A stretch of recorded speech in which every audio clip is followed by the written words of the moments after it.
آئیے سب سے پہلے ہم اور آپ نہایت ہی ادب و احترام کے ساتھ اپنے اور ساری کائنات کے مرکز عقیدت جناب محمد رسول اللہ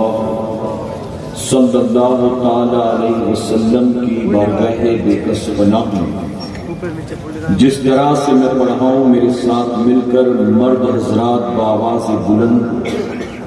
ہماری مائیں بہنیں اور بچیاں دھیمی آواز میں درود شریف کا نذرانہ میرے ساتھ مل کر پیش کریں۔ پڑھے الصلاۃ والسلام علیک یا رسول اللہ، اور بلند آواز سے تھوڑا سا کوشش کریں آپ۔ الصلاۃ والسلام علیک یا حبیب اللہ، الصلاۃ والسلام علیک یا نبی اللہ وعلی آلک واصحابک یا نور اللہ صلی اللہ تعالی علیہ وسلم۔ رب کعبہ کی بارگاہ میں دعا ہے مولا اپنے حبیب صاحب الاولاد صلی اللہ تعالی علیہ وسلم کے صدقہ فیض ہم تمام حاضرین اور سامعین کو تو دم واپسی تک حق کہنے، حق سننے اور اپنے حق والے بندوں کے دامن سے وابستہ رہنے کی توفیق نصیب فرما۔ ساتھ ہی بارگاہ رب العزت میں دعا ہے کہ میرے کریم اس سال جتنے تیرے بندوں اور بندیوں نے تیرے محبوب صلی اللہ علیہ وسلم کی میلاد پاک منایا ہے، انہیں دنیا اور آخرت دونوں جہاں میں اس کا بہتر اجر عطا فرما، اور آج جن کے عرص پاک کے موقع پر تیرے یہ بندے بندیاں اپنی نیند کو قربان کر کے یہاں جمع ہوئے ہیں، اللہ قیامت میں ہم سب کو اپنے اسی محبوب بندے کے ساتھ جگہ نصیب فرما،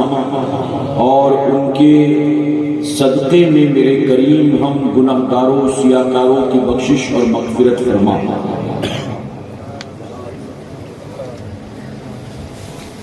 جا زندگی مدینے سے جھونکے ہوا کے لا،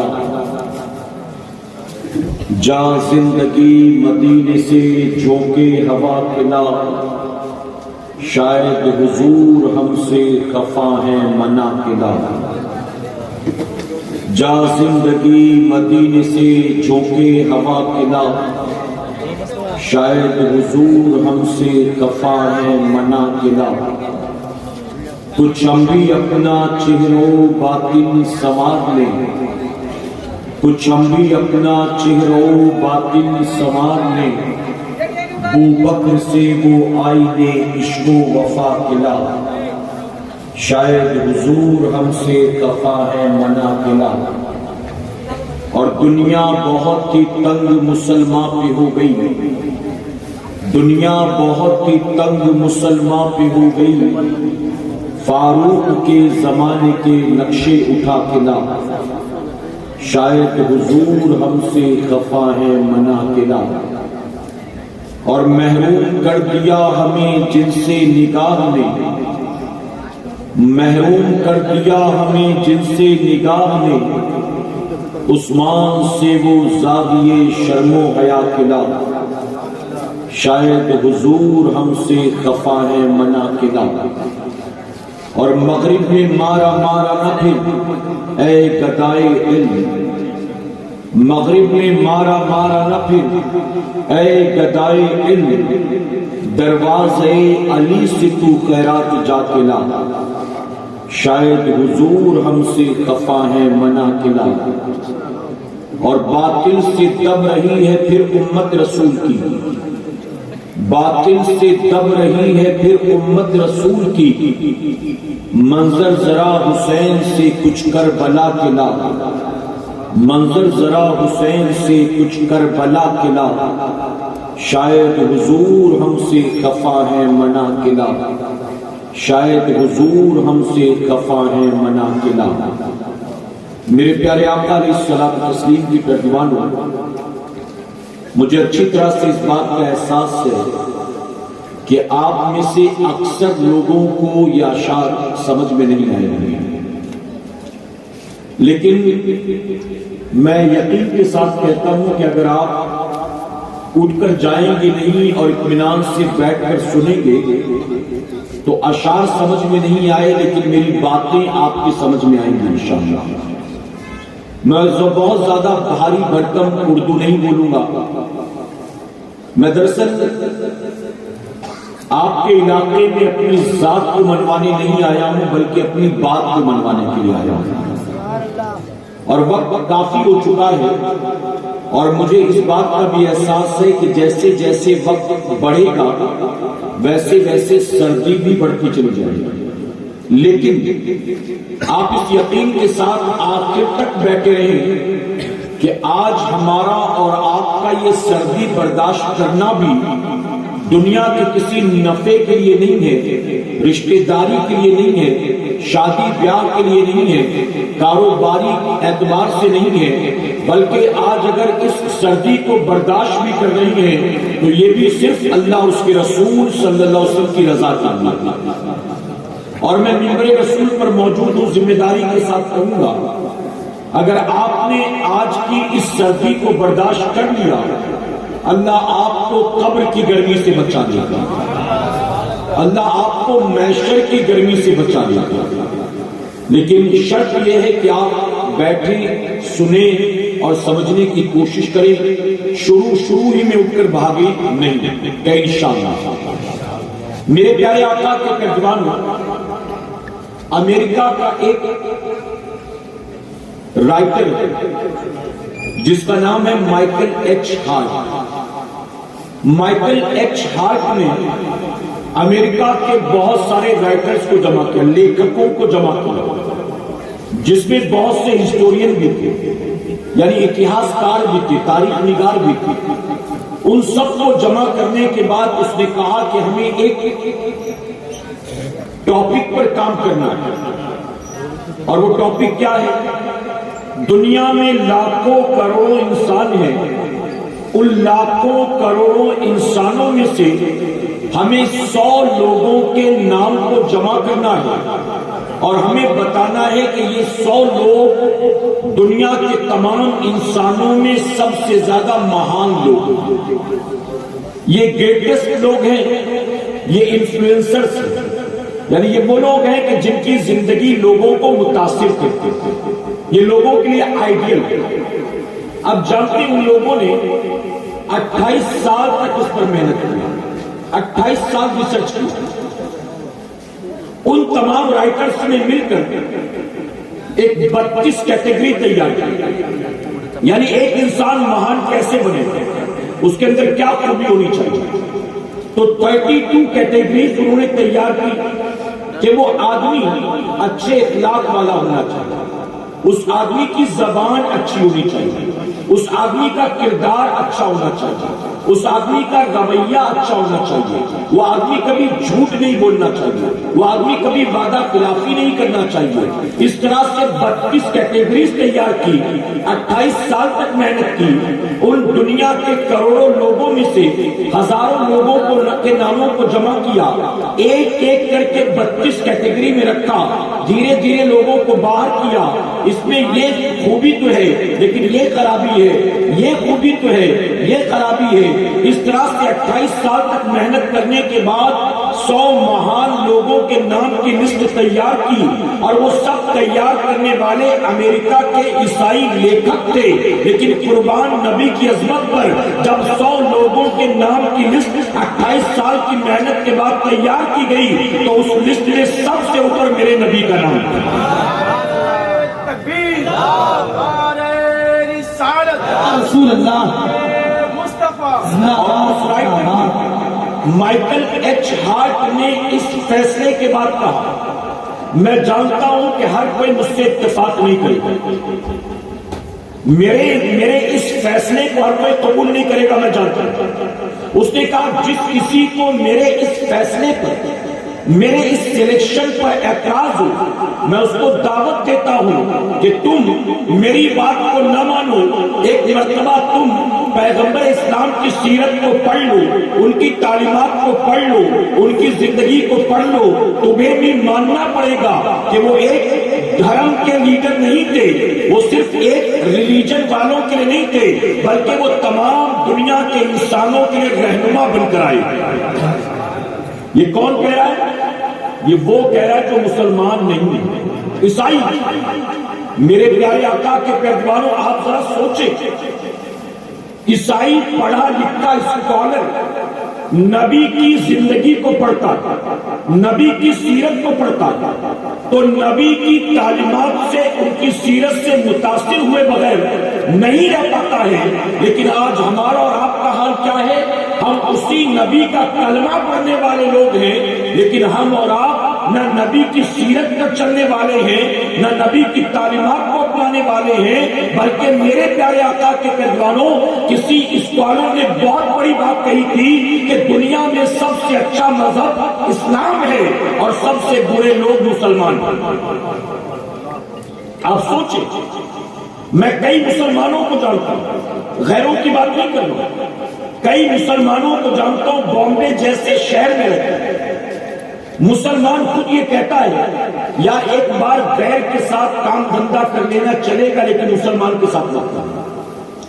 مسلمان کہتا ہے کہ مسلمان پر آج کے دور میں بھروسہ کرنا مشکل ہے۔ مسلمان کہتا ہے کہ کسی غیر کو نوکری پہ رکھ لینا، لیکن کسی مسلمان کو نوکری پہ مت رکھنا۔ اللہ، آپ ذرا سوچیں، میرے پیارے آقا کے پیروانوں، جس نبی کی سیرت، ان کے اخلاق و کردار، ان کی تعلیمات کا لوہا اس دور کے کفار مشرکین ہی نے نہیں، بلکہ سینکڑوں سالوں کے بعد پڑھے لکھے عیسائیوں نے بھی قبول کیا، آج اسی نبی کا کلمہ پڑھنے والا پوری دنیا میں بدنام نظر آتا ہے۔ بد اخلاق، بد کردار، بدتمیز۔ آپ جانتے ہیں ہماری تاریخ کیا اس ملک کے اندر؟ اس ملک کے اندر مسلمان کی تاریخ یہ ہے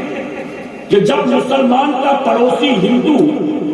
کسی کاروبار کے سلسلے میں کہیں سفر پر جانے والا ہوتا تو اپنے گھر کو، اپنے بیوی بچوں کو بطور امانت پڑوسی مسلمان کے ذمے کر کے جاتا تھا۔ وہ کہہ کر جاتا تھا کہ میری غیر موجودگی میں میرے گھر بار کا، میرے بیوی بچوں کا خیال رکھنا، اور وہ ہندو مطمئن ہو کر جاتا تھا کہ میں نے دنیا کے کسی بدماش کو اپنے گھر کا ضامن نہیں بنایا ہے، میں نے محمد عربی صلی اللہ علیہ وسلم کے غلام کو اپنے گھر کا ضامن بنایا ہے۔ اور مسلمان دیانتدار ہوتا ہے، مسلمان ایماندار ہوتا ہے، مسلمان اپنی جان پر کھیل تو سکتا ہے، لیکن میرے بیوی بچوں پر آنچ نہیں آنے دے سکتا۔ یہ ہماری تاریخ رہی ہے، لیکن آج ہماری اور آپ کی گراوٹ کا حال یہ ہے کہ بھائی بھائی پر بھروسہ نہیں کرتا، بیٹے باپ پر بھروسہ نہیں کرتے، پڑوسی پڑوسی پر بھروسہ نہیں کرتا، رشتہ دار پر بھروسہ نہیں کرتے۔ میرے پیارے آقا کے پیروانوں، اور ہماری گراوٹ کا حال تو یہ ہے کہ معاذ اللہ، مجھے معذرت کے ساتھ کہنا پڑتا ہے کہ مسجد کا ذمہ دار امام پر بھروسہ نہیں کرتا، اور امام مسجد کے ذمہ دار پر بھروسہ نہیں کرتا۔ آپ بتائیے ہم کہاں جا کر گر رہے ہیں؟ اور ایک بات اور سن لو، آج جو پوری دنیا میں حضور اکرم صلی اللہ علیہ وسلم کو برا بھلا کہا جا رہا ہے، کہیں فرانس میں حضور کے نام کا کارٹون بنایا جاتا ہے، کبھی دلی سے کوئی خبیثہ کھڑی ہو کر بھونکتی ہے، کبھی تلنگانہ میں کوئی کتا سر اٹھاتا ہے۔ آج جو میرے نبی کی شان میں گستاخی اور بے ادبی کی جا رہی ہے، میں چیلنج کے ساتھ کہتا ہوں، ان تمام گستاخوں نے، ان تمام بے ادبوں خبیثوں نے میرے نبی کی سیرت کو نہیں پڑھا ہے، تعلیمات کو نہیں پڑھا ہے، ان کی زندگی کو نہیں پڑھا ہے۔ اگر آج وہ نبی کے بارے میں کوئی رائے بناتے ہیں تو آج کے دور کے مسلمان کو دیکھ کر بناتے ہیں، ہماری بدسلوکی کو دیکھ کر بناتے ہیں، ہماری بد اخلاقی کو دیکھ دیکھ کر بناتے ہیں، ہمارے کردار کی گراوٹ کو دیکھ کر بناتے ہیں، ورنہ میرے نبی کا اخلاق تو ایسا ہے، میرے نبی کا کردار تو ایسا ہے کہ میرے پیارے آقا کے پیغمبروں کوئی قید کسی جنگ سے قیدی بنا کر کوئی لایا جاتا تھا اور اسے رات بھر باندھ کر رکھا جاتا تھا، اور نبی کی سیرت پاک کو دیکھ کر، نبی کے اخلاق و کردار کو دیکھ کر وہ جو قیدی بنا کر لایا گیا تھا، صبح ہونے سے پہلے وہ قیدی نبی کا کلمہ پڑھ کر مسلمان بن جاتا تھا۔ یہ میرے نبی کی سیرت ہے۔ آپ جانتے ہیں ہماری مائیں بہنیں بچیاں موجود ہیں، سنیں میرے نبی کیسے تھے۔ مولا کائنات مولا علی کرم اللہ وجہ کریم کو حضور اکرم صلی اللہ علیہ وسلم نے ایک جگہ فوج لے کر بھی جنگ کے لیے، حضرت علی نے جنگ کو فتح کیا، مال کے ساتھ ساتھ جو لوگ وہاں زندہ گرفتار ہوئے انہیں قیدی بنا کر لایا گیا۔ ان قیدی بنا کر لائے جانے والوں میں مرد بھی تھے، عورتیں بھی تھی۔ انہی عورتوں کے بیچ تاریخ کا جو سخی بادشاہ گزرا جس کا نام حاتم طائی تھا، حاتم طائی کی بیٹی بھی، حاتم طائی مسلمان نہیں تھی، حاتم طائی کی غیر مسلم بیٹی بھی ان قیدیوں کے ساتھ گرفتار کر کے لائی گئی۔ جب حضرت علی نے ان سب کو ایک میدان میں لا کر حضور اکرم صلی اللہ علیہ وسلم کے سامنے کھڑا کیا تو جانتے ہو میرے نبی نے کیا دیکھا؟ آقا نے دیکھا کہ جو عورتیں لائی گئی ہیں قیدی بنا کر، ان سب کے سروں پر دوپٹے ہیں، ان سب کے جسموں پر چادر ہیں، لیکن ان کے درمیان ایک لڑکی ہے جس کے سر پر دوپٹہ نہیں ہے۔ جب نبی نے اپنی آنکھوں سے یہ دیکھا تو رحمت للعالمین آقا تڑپ اٹھتے ہیں، آقا اپنی جگہ سے اٹھتے ہیں، اپنی نالین شریف کو بھی نہیں پہنتے ہیں، آقا تیزی سے آگے جاتے ہیں اور اپنی چادر کو اس بچی کے سر پر ڈال دیتے ہیں، اس کے سر کو اپنی چادر سے ڈھانپ دیتے ہیں۔ اب نبی نے جیسے ہی اس کے سر کو چادر سے ڈھانپا اس کی آنکھوں سے آنسو جاری ہو گیا۔ وہ لڑکی رو کر کہنے لگتی ہے، جانتے حاتم طائی کی بیٹی تھی، سخی بادشاہ کی بیٹی تھی، وہ رو کر کہتے ہیں کہ جب ہم کو گرفتار کر کے لایا جا رہا تھا ہمارے من کے اندر عجیب عجیب خیالات آ رہے تھے، میں یہ سوچ رہی تھی ہم جیسے ہی آپ کے سامنے پیش کیے جائیں گے آپ کا حکم ہوگا اور علی کی تلوار ہماری گردنوں کو ہمارے جسم سے جدا کر دے گی، ہم سب کو قتل کر دیا جائے گا، یا تو ہم کو جبرن کلمہ پڑھایا جائے گا، یا تو اگر ہم مسلمان نہیں بنے ہم کو قتل نہیں کیا گیا تو ہم کو قیدی بنا کر لونڈی بنا کر بازاروں میں بیچ دیا جائے گا۔ جب چلے تھے تو من میں ایسے خیالات تھے، لیکن یہاں پہنچا تو ہم نے شفقتیں دیکھی ہیں، ہم نے تو رحمتیں دیکھی ہیں، ہم نے تو محبتیں دیکھی ہیں۔ یا رسول اللہ صلی اللہ علیہ وسلم آپ نے میرے سر پر اپنی چادر کو کیوں ڈالا؟ میں آپ کا کلمہ پڑھنے والی نہیں ہوں، میں ایک ہندو باپ کی بیٹی ہوں، آپ نے میرے سر پر چادر کیوں ڈالا؟ وہ جانتے میرے نبی کیا فرماتے ہیں؟ آقا فرماتے ہیں کہ سنو، بیٹی تو بیٹی ہوتی ہے، چاہے وہ ہندو کی ہو چاہے وہ مسلمان کی ہو، اور آگے میرے نبی فرماتے ہیں بیٹیوں کا سر بن دوپٹے کے اچھا نہیں لگتا ہے، اس لیے میں نے تیرے سر پر اپنی چادر کو ڈال دیا۔ آج اسی نبی کا کلمہ پڑھنے والیاں جب گلی کوچوں میں ننگے سر گھومتی ہوں گی، کیا نبی کو یہ بات اچھی لگتی ہوگی؟ میرے پیارے آقا کے پیغمبروں معذرت کے ساتھ کہوں گا، جب میں یہاں آیا تقریباً 10 بجے کے قریب مین روڈ سے اندر داخل ہوا اور میں نے دائیں بائیں آگے پیچھے ہر طرف عورتیں ہی عورتیں دیکھی، جسم پر کوئی برقع نہیں، کوئی حجاب، کوئی دوپٹہ، کوئی پردہ، کچھ بھی نہیں۔ سر پر دوپٹہ ہے تو چہرہ کھلا، سر پر دوپٹہ ہے تو چوٹی لٹک رہی۔ اللہ کے ولی کے اس میں آئے غبارے خرید رہے، مٹھائیاں خرید رہے، حلوہ پراٹھا خرید رہے، بچوں کے کھلونا خرید رہے، کوئی چائے پی رہا ہے، کوئی پانی پوری کھا رہا ہے، پتہ نہیں کیا۔ میرے پیارے آقا کے پیغمبروں بہت معذرت کے ساتھ کہوں گا، اللہ کے ولی کو بھی آج کے دور کے سنیوں نے میلہ بنا کر رکھ دیا۔ اللہ کے ولی کا عرس کیوں منایا جاتا ہے؟ اللہ کے ولی کی بارگاہ میں حاضری کیوں دی جاتی ہے؟ آخر اس کا مقصد کیا؟ آج جن کے عرس پاک کے موقع پر یہاں جمع ہوئے اپنے دل پر ہاتھ رکھ کر بتاؤ کیا وہ بھی ہمارے اور آپ کی طرح مسلمان تھے؟ کیا ان کی زندگی بھی ہمارے اور آپ کی طرف گزر نہیں تھی؟ نہ فجر پڑھنا، نہ ظہر پڑھنا،